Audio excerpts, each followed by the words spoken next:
현대에 들어와서 인권이 급격하게 이렇게 인권을 강조하고 있죠. 누구나 인권합니다.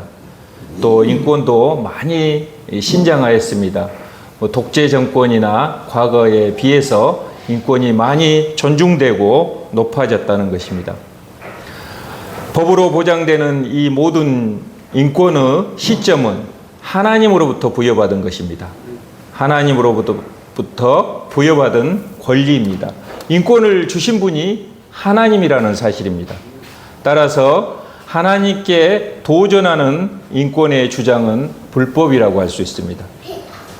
그런데 현대 사회에서는 인권이 변질하여서 창조 질서와 세상의 질서에 거스르는 그런 행동을 해도 그들의 인권이 보호되어야 한다고 주장하고 있습니다. 남자와 여자로 사람은 창조가 되었죠. 여기도 남성, 여성 이렇게 섞여서 예배를 드리고 있습니다. 남자와 여자애에 다른 성이 있습니까? 없잖아요.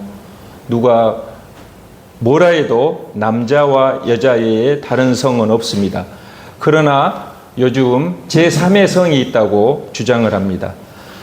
남자로 태어났는데 자기가 여성이라고, 나는 여자야, 몸은 남자인데 여자야 이렇게 생각하며 사는 사람이 있습니다.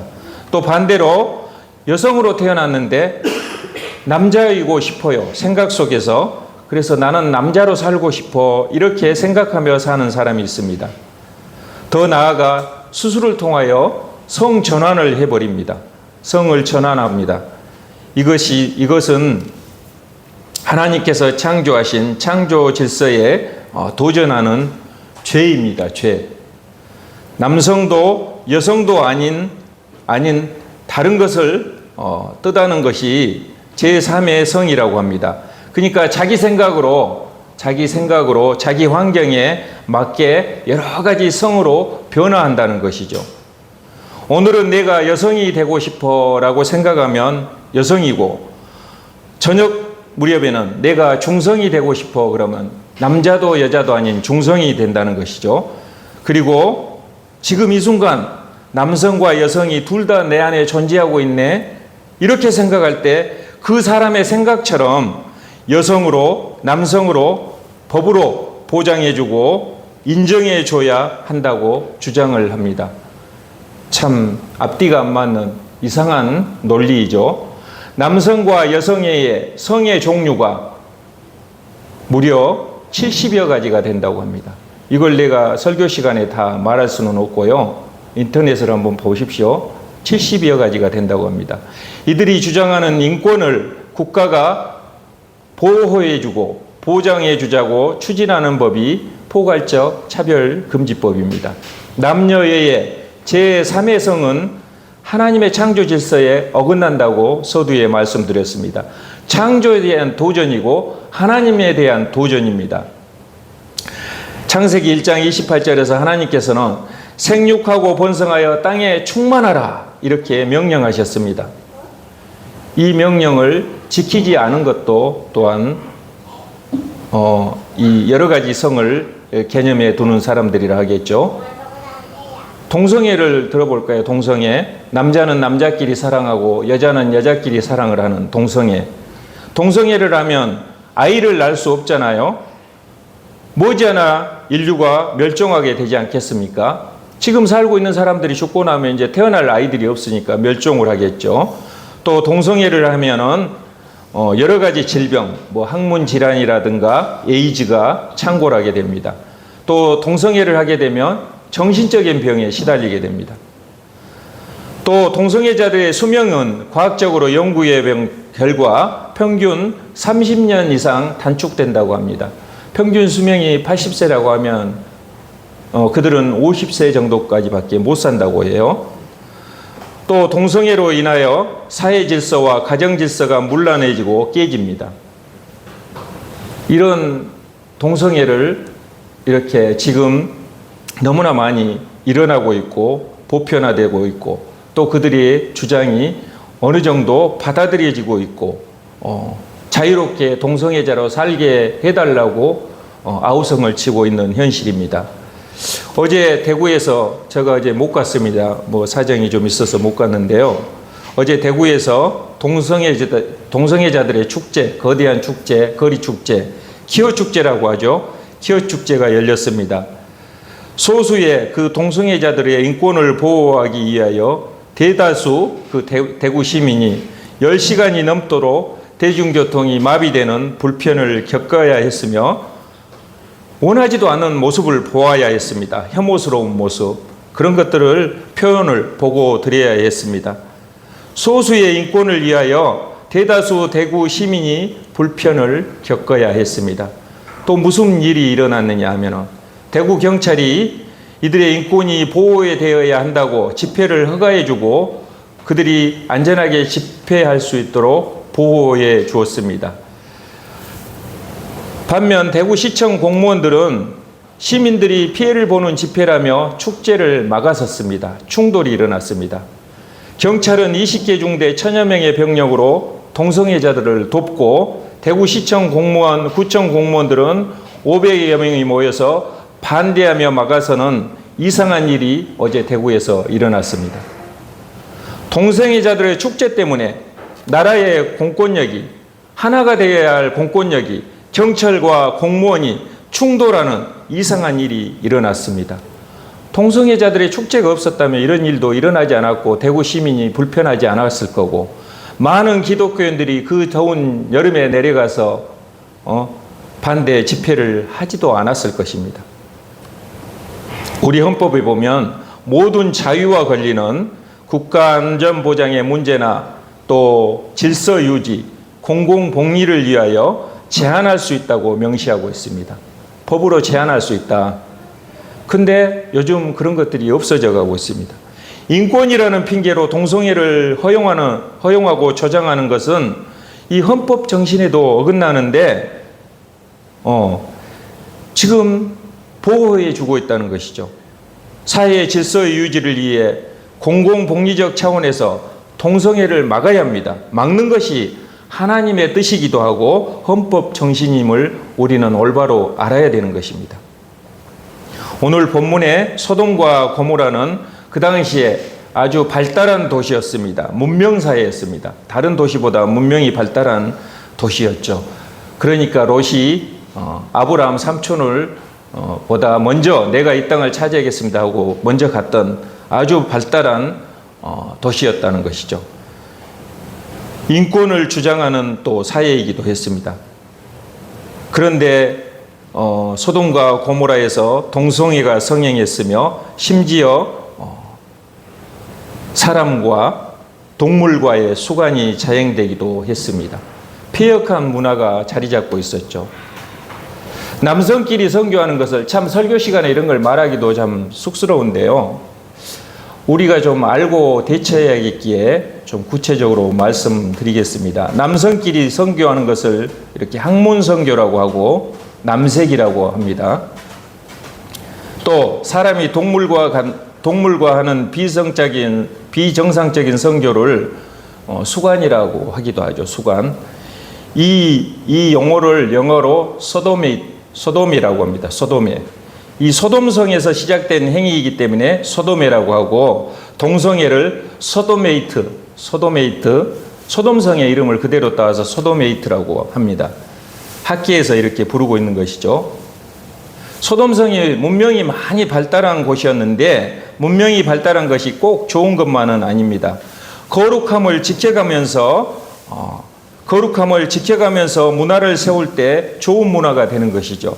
근데 문화가 발달하고 자꾸 자극적인 거 이런 것들을 연구하고 원하고 이것도 해보자 저것도 해보자 이렇게 즐겨보자 저렇게 즐겨보자 하다 보니까 이 동성애와 수간 이런 것까지 발달하게 된 것이죠. 타락한 소돔성을 심판하기 위해서 천사들이 인간의 모습으로 소돔성을 방문한 이야기입니다. 우리가 읽었던 성경이 저녁 무렵이 되자 소돔 성문에 앉아서 쉬고 있던 롯이 인간으로 변신한 두 천사가 오는 것을 보고 나그네들을 집에 모시는 장면이 1절로 3절에 기록되어 있습니다.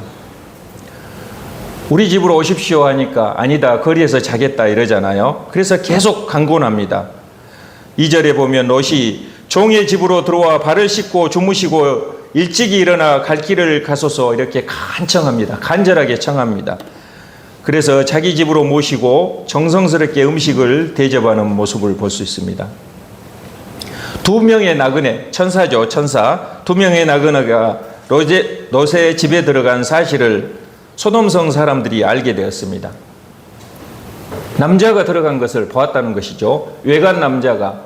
그러니까 그들은, 소돔성 사람들은 손님으로 본 것이 아니라 즐길 대상으로 본 것이죠. 새로운 성 대상자로 본 것입니다. 여기에 기록을 보면 어린아이, 어른을 막론하고 몰려와서 롯의 집을 에워쌌다고 합니다. 어린아이까지요. 어린아이까지. 오늘 밤에 내게 온 사람들이 어디 있느냐 이끌어내라. 우리가 그들을 상관하리라. 7절 보면 이렇게 소리치고 있습니다. 여기서 상관하리라의 뜻은 동성애를 한다, 동침한다, 부끄러운 일을 한다 이런 뜻입니다. 남자가 남자와 더불어 동성애를 하려는 것입니다. 놀라운 것은 모든 사람들이 다 함께 달라붙어서 동물 같은 행위를 해야 되겠다는 것이죠.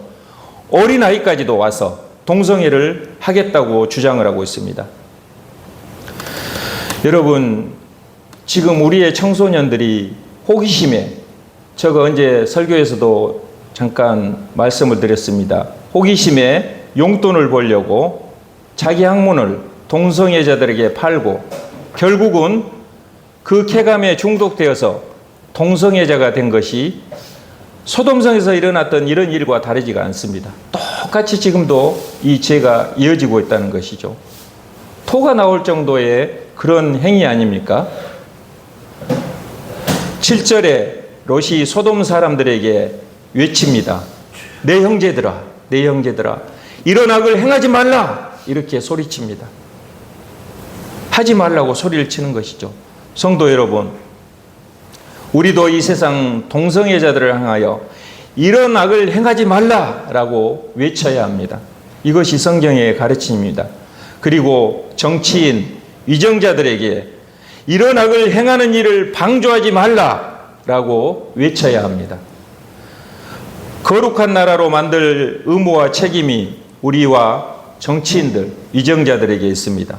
하나님의 거룩한 나라를 만들기 위하여 우리 그리스도인들, 저와 여러분들은 하나님께 부르짖어 기도해야 하며 정치인, 위정자들과 동성애자들에게 죄를 짓지 말라고 외쳐야 한다는 것입니다. 가만히 앉아있지 말라고 말씀하고 있습니다. 롯에 이런 악을 행하지 말라, 이런 악을 행하지 말라, 이 외침을 우습게 여긴 소돔성이 어떻게 되었나요? 소돔성이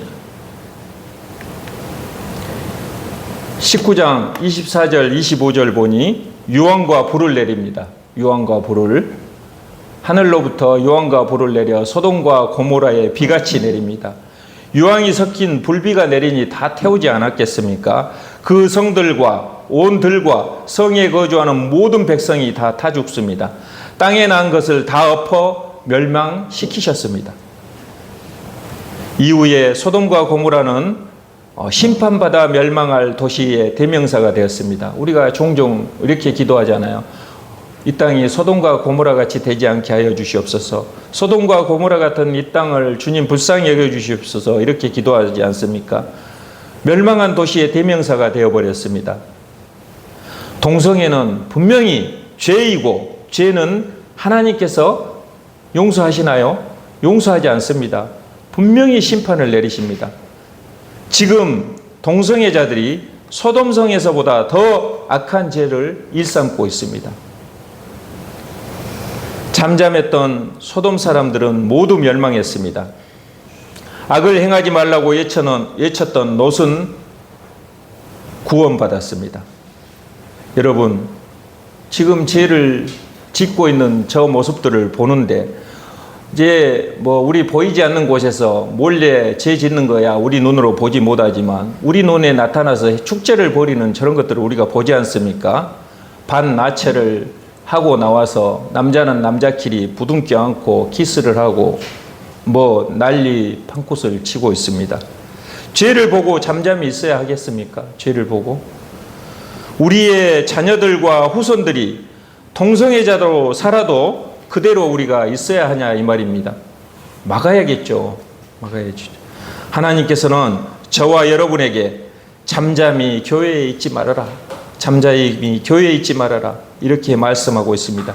그래서 저 마음이 뜨거워지고 이렇게 차별금지법 피켓 시위를 하고 집회가 있는 것마다 바쁘지만 쫓아나가서 작은 힘이나마 하나님의 군사가 되어서 보태려고 노력하고 있습니다.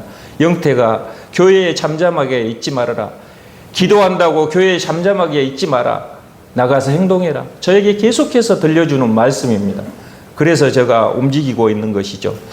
여러분, 포괄적 차별금지법에 대해서 좀 알아보겠습니다. 우리가 알아야 됩니다. 사회의 약자, 동성애자, 소수의 인권을 보호해 줘야 한다는 취지로 발의된 법이 포괄적 차별금지법입니다. 언제 시작했냐, 이게 언제 처음 발의됐냐? 2007년 12월 12일 노무현 정부가 처음 상정하여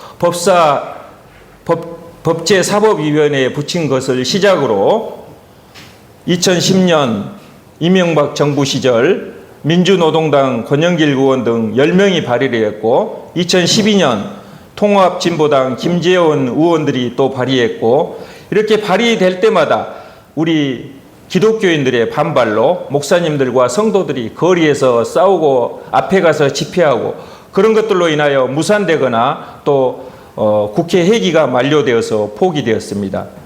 이제 국가인권위원회까지 나옵니다. 나섭니다. 유엔까지 나섭니다. 유엔에서는 대한민국이 차별금지법을 통과하게 해라. 이렇게 국가인권위에 이렇게 서류를 보냅니다. 그러니까 국가인권위원회는 또 이렇게 국회의원들을 해서 빨리 법을 만드시오 이렇게 가고 있습니다. 민주통합당 김한길 의원 등 51명이 2013년 2월 12일에 또 발의를 했지만 또 그때도 우리 기독교인들의 반발로 본회의에서 철회되었습니다.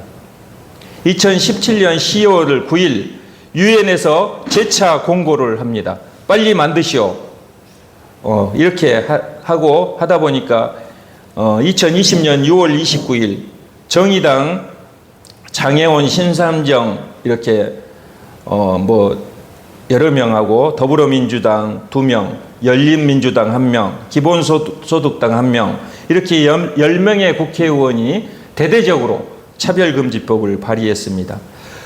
그때도 또 무산이 되었습니다. 그 이후로 민주당 박주민 의원이 교묘하게 머리가 좋아요, 이 사람이 교묘하게 이제 차별금지법이라고 하지 않고 제목을 바꿉니다. 평등에 관한 법률안. 또 이상민 의원이 제목을 바꾸고 또 권인숙 의원이 평등 및 차별금지에 관한 법률안 이렇게 발의를 합니다. 근데 그 내용을 우리는 알고 있어요. 보니 99% 똑같은 내용이요. 뭐 자기네들이 연구한 것도 아니고 똑같은 내용을 베껴서 계속 발의를 하고 있습니다. 새로운 것 같이, 바뀐 것 같이.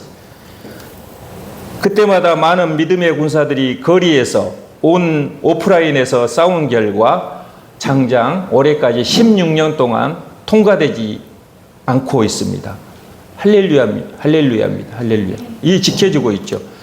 그러나 국제 여론과 국제사회는 대한민국을 계속해서 압박하고 있습니다. 올 초에도 유엔에서 또 공문을 보내왔습니다. 빨리 통과시켜라. 지금 우리나라가 유일하게 이 법이 통과되지 않는 나라이고 우리에게 선교사를 파송한 서구의 믿음의 기독교 국가들 다 무너졌잖아요. 그 국가들과 세계는 우리 대한민국을 주목하고 있습니다. 스님들 불교에서도 찬성하고 천주교에서도 찬성합니다. 일부 뭐 반대도 하지만요. 근데 기독교인들만 유일하게 외로운 투쟁을 하고 있습니다. 이 법을 발의한 국회의원들이나 국가인권위원회에서는 한사코 차별을 처벌하는 법안이 아니다 이렇게 막 항변을 합니다.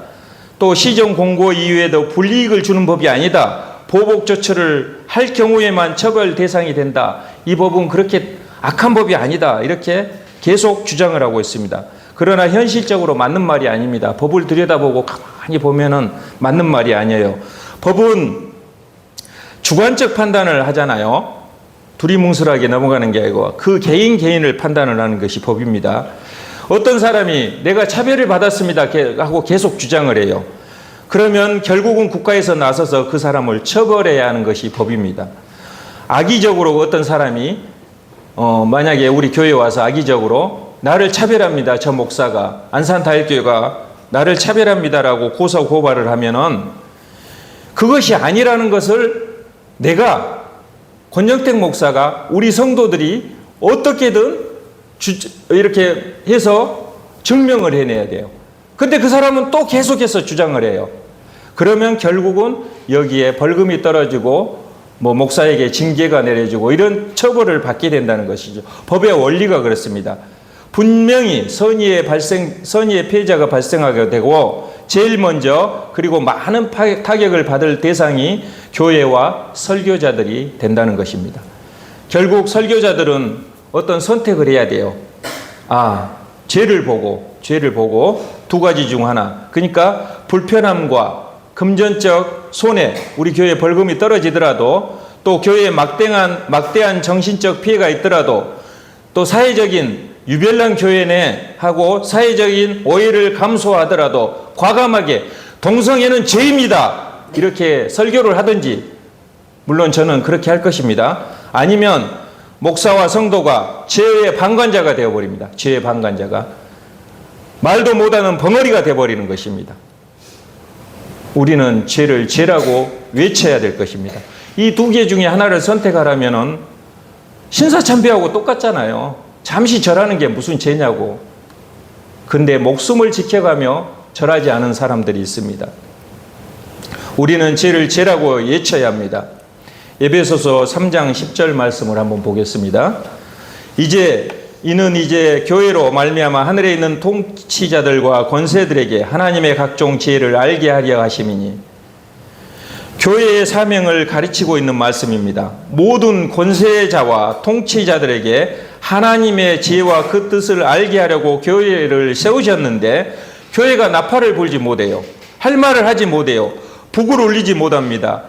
그렇다면 교회는 존재의 이유가 없어지고 세상은 더욱 음란하고 폐역한 상황을 맞이하게 될 것입니다. 이런 차별금지법이 통과되면 우리는 적어도 4가지 자유를 박탈당할 것입니다. 신앙적 자유를 박탈당할 것입니다. 첫 번째, 우리에게 신앙의 자유가 있어요. 진리를 진리라고 믿는 것이 신앙의 자유인데 성경에서 옳다고 여기는 교리, 동성애, 이단 이런 죄에 대해서 말하고 외칠 자유, 신앙의 자유를 침해당한다는 것입니다.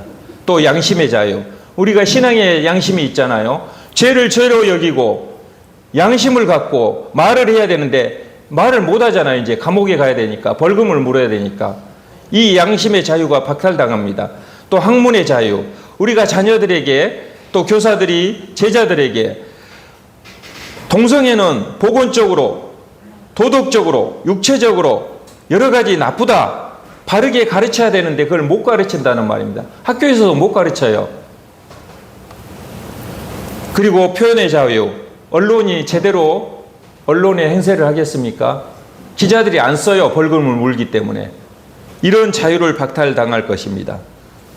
그리고 성적 지향을 포함한 이 법이 통과되면 어떤 피해들이 일어나는지 몇 시간을 설교를 해도 부족합니다. 방대한 책으로 정리해야 될 정도로 많은 사례들이 지금 쏟아지고 있습니다. 어떤 피해들이 일어나는지 시행된 나라의 사례 몇 가지를 말씀드려 보도록 하겠습니다. 차별금지법이 통과되면 군대에서 동성애가 일어날 거 아니에요. 군대에서. 그러면 군기가 문란해지겠죠. 자다가도 남자들끼리 부둥켜 안고 선교를 할 것입니다. 이것도 문제지만 성전환 수술 없이도 성별 변경이 가능해져요. 그러니까 군대 갈 남자가 나는 남자 아니에요, 여자예요 그러면은 나라는 그 사람의 인권을 보장해 주기 위해서 강제로 입영을 못 시킨다는 것입니다. 아, 저 사람은 여자로 생각하고 사는 사람이니까 여자야. 군대 입영하면 안 돼. 그래갖고 면제를 해줘야 돼요. 국방력이 약화되고 또 여성의 인권과 사생활권이 위협받을 것입니다. 성전환 수술이 없어요. 내가 남자예요, 남자. 근데 내가 여자라고 생각하면서 남성이 여자 화장실에 들어갑니다. 또 여자 탈의실까지도 들어갑니다. 그래서 이를 악용해서 성범죄가 그 안에서 벌어질 것입니다. 그리고 차별금지법은 자녀의 동성애, 성전환 이런 수술을 반대하는 부모의 양육권까지 이렇게 박탈하고 있습니다. 너는 부모의 자격이 없어. 이 자녀는 우리 국가가 책임질 거야 하고 뺏어갑니다. 서구의 나라들에서 지금 이렇게 하고 있습니다. 너 성전환 수술 안 돼. 그건 성경적으로도 잘못된 거고 죄야. 하면 안 되라고 부모가 말할 수 없다는 것이죠. 그러면 자녀들을 국가가 책임지고 양육을 한다고 양육권을 박탈해 버립니다.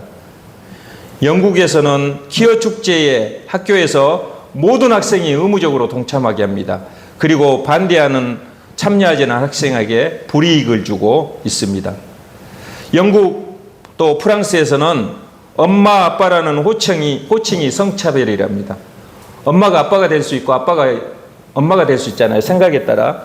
이것이 호칭이 잘못되고 성차별이라고 뭐라고 하냐.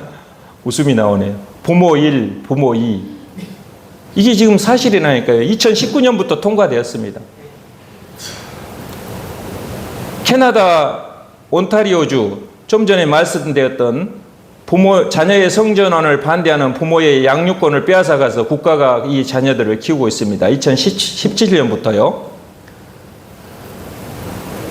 영국에서 조사해 본 결과 최근 10년 동안 트랜스젠더라고 인식하는 청소년이 내가 남자도 되고 여자도 될 수 있다. 이렇게 생각하는 청소년이 40배 증가했고요.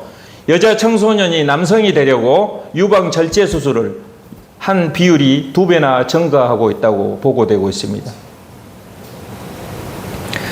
영국에서 여성이 남성으로 성별을 변경을 했어요. 여성이 남성으로. 그러니까 호적상이 남성이 된 거예요. 근데 몸은 여자예요. 근데 자궁을 축출하지 않았어요. 그래서 출산을 했어요. 이 사람이 아기가 낳았는데 아기가 뭐라고 불러야 할까요? 법적으로는 아빠라고 기록되어 있습니다. 호적에는. 근데 또 호적에는 엄마라고 기재를 해주는 이런 아이를 위한 일들이 일어나고 있습니다. 이 31개, 70가지가 된다 했는데 31개 젠더 중 원하는 성별을 선택하고 그것을 선택한 사람이 내는 이런 성입니다라고 사용할 시에 그것을 그렇게 불러주지 않으면 뉴욕에서는 25만 달러의 벌금을 처하고 있습니다. 워싱턴에서는 여자 화장실에 들어간 남자에게 신분증을 요구하자 차별을 했다. 그래갖고 7,000달러의 벌금을 물렸습니다. 미국 조지아주에서는 여자 화장실에서 남성에서 여성 트랜스젠더로 이렇게 내가 여자다고 생각한 남자가 여자 화장실에서 5살 여아를 성추행한 일이 일어났고요. 그래서 이제 성중립 화장실을 만들었어요. 남자, 여자 같이 들어가는 화장실. 그곳에서도 여전히 성범죄가 계속 일어나고 있습니다.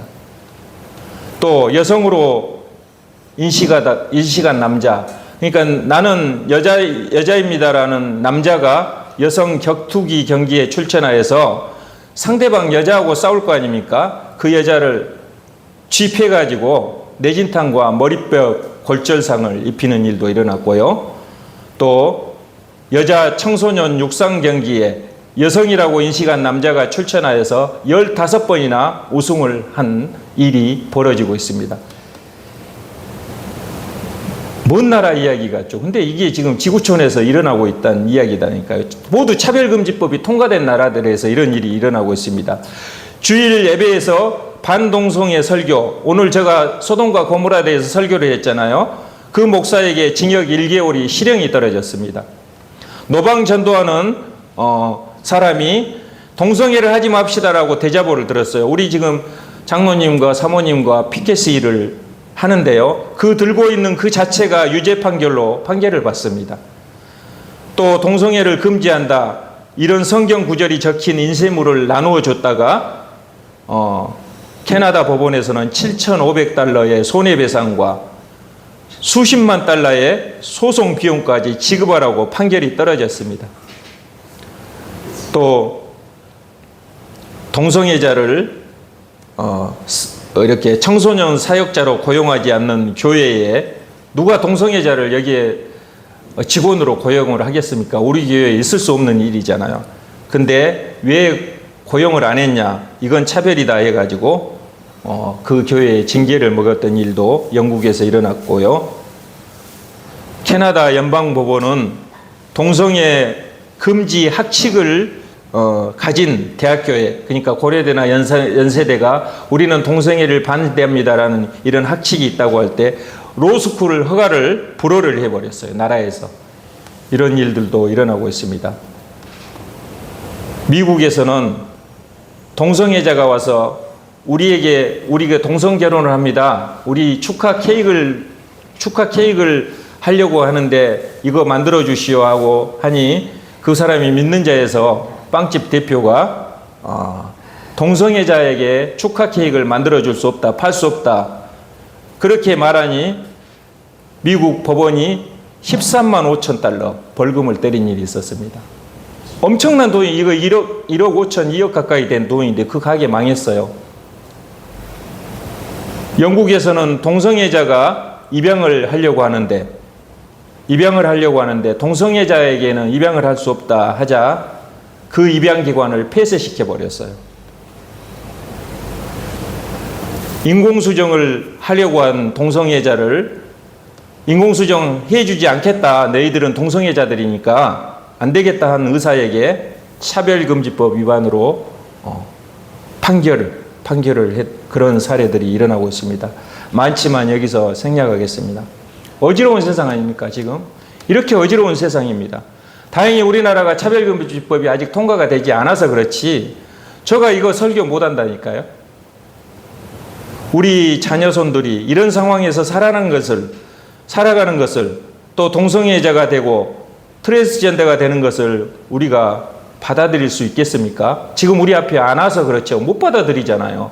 우리 손주들이 귀엽고 예쁜 손주들이, 남자 손주가 어떤 남자 새끼를 데리고 와가지고 할머니 우리 결혼할 거예요 하고, 이 웃기지 못한 일들이 지금 세계 곳곳에서 일어나고 있다니까요. 포괄적 차별금지법이 통과한 서구에서는 한 집 건너 한 명이 동성애자, 또 트랜스젠더라고 합니다. 이것이 남의 일이라고 생각해서는 안 됩니다. 나중에 피눈물을 흘리지 않도록 포괄적 차별금지법을 막아야 합니다. 지금 그들이 피눈물을 흘리고 있어요. 한국을 조명하고 있어요. 야, 한국 대단한 나라다. 니네는 꼭 지켜야 된다, 꼭 지켜야 된다 하고 바라보고 있어요. 그들이 오히려 역으로 우리를 기도하고 있어요. 근데 그것을 포괄적 차별금지법을 없애려고 아무리 해도 이제는 한번 통과가 되면 그걸 없앨 수가 없답니다. 예. 서구에서 사회와 가정이 무너지는 것을, 이런 모습을 보면서 우리나라가 왜 그 뒤를 따르려고 이렇게 하고 있을까요? 정치인들이 모를까요? 이 정치인들이 박주민 의원 사무실에 가가지고 우리가 법을 달라고 해서 당신이 이 법을 이렇게 알고 이걸 발의를 했냐 하니까 몰랐다는 거예요. 몰랐다는 거. 시켜서 또 다른 법을 그대로 바뀌나, 자기는 그냥 비서들한테 시켜서 발의만 하고 서류 접수만 하는 거예요. 이런 일이 왜 이렇게 일어날까요? 인권이라는 이름을 가장한 악한 사단의 계략이기 때문입니다. 사단이 이렇게 개입을 하고 있어요. 지금 현대 사회는 치열한 영적 전쟁이 벌어지고 있습니다. 동성애자가 목사가 되는 날이 멀지 않았습니다.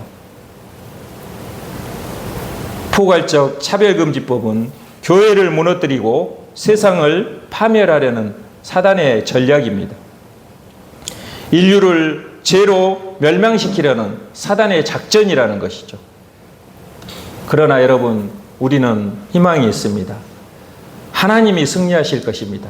하나님이 승리하실 것입니다. 진리가 반드시 승리할 것입니다. 근데 중요한 것은 저와 여러분이 하나님이 승리할 것은 맞아요. 저는 그렇게 믿고 있습니다. 저와 여러분이 하나님께 쓰임받아야 한다는 사실입니다. 남은 자를 들어쓰시는 주님, 로마서에 우리가 설교를 통해서도 전했잖아요. 하나님은 적은 자, 소수자, 남는 자를 사용하세요. 씨앗 같은 남는 자를 통해서 일을 하신다는 말입니다. 저와 여러분이 예수님을 믿는다고 하면서 하나님께 쓰임도 받지 못하는 허울뿐인 그리스도인이 되지 말아야 된다는 사실입니다. 거룩한 방파제가 되게 하소서. 오늘 말씀 제목입니다. 바다의 태풍을 막아주고 항구를 지키는 것이 방파제 아닙니까? 이 거대하고 악한 사단의 쓰나미 파도를 막을 방파제 역할을 저와 여러분이 해야 합니다. 교회가 거룩한 방파제가 되어야 합니다. 주님 오시는 그날까지 교회가 주님의 거룩한 방파제가 되어서 죄의 쓰나미, 악법의 쓰나미, 동성애의 쓰나미, 이단의 쓰나미를 반드시 막아야 할 것입니다. 2023년 7월 1일 오후 1시 서울시 의회 앞에서, 토요일이에요. 다음 주죠. 서울시 의회 앞에서 거룩한 방파제를 세우는 일에 기도하며 동참하여서 주님께 귀하게 쓰임받는 저와 여러분이 되시기를 예수님의 이름으로 간절히 권면하고 축복합니다. 그때 많은 사람들이, 많은 교회들이 모여서 우리의 힘이 정치권을 놀라게 하고 세상 사람들을 놀라게 하고 동성애자들이 깜짝 놀라는 일이 일어나야 한다는 것이죠. 그날 동참하여서 거룩한 방파제를 세우는 일에 우리가 하나가 되어서 열심을 다해 하나님께 충성하는 저와 여러분이 되기를 예수님의 이름으로 간절히 축복합니다. 기도하겠습니다. 하나님 아버지, 감사합니다. 주님, 교회를 무너뜨리고 세상을 파멸하려는 사단의 계획을 막아 주시옵소서. 하나님이 승리하고 진리가 승리할 것을 믿습니다. 주님, 하지만 남는 자를 들어쓰시는 주님, 저희가 주님께 쓰임받기를 간절히 원합니다. 바다의 태풍을 막아주고 항구를 지키는 방파제처럼 이 거대하고 악한 사단의 쓰나미 파도를 막을 거룩한 방파제가 저희들이 되게 하여 주시옵소서. 주님 오시는 그날까지 거룩한 방파제가 되어서 죄의 쓰나미, 악법의 쓰나미, 동성애의 쓰나미, 이단의 쓰나미를 막아대는 저희 안산다일교회가 되게 하여 주시옵소서. 예수님의 이름으로 기도합니다. 아멘.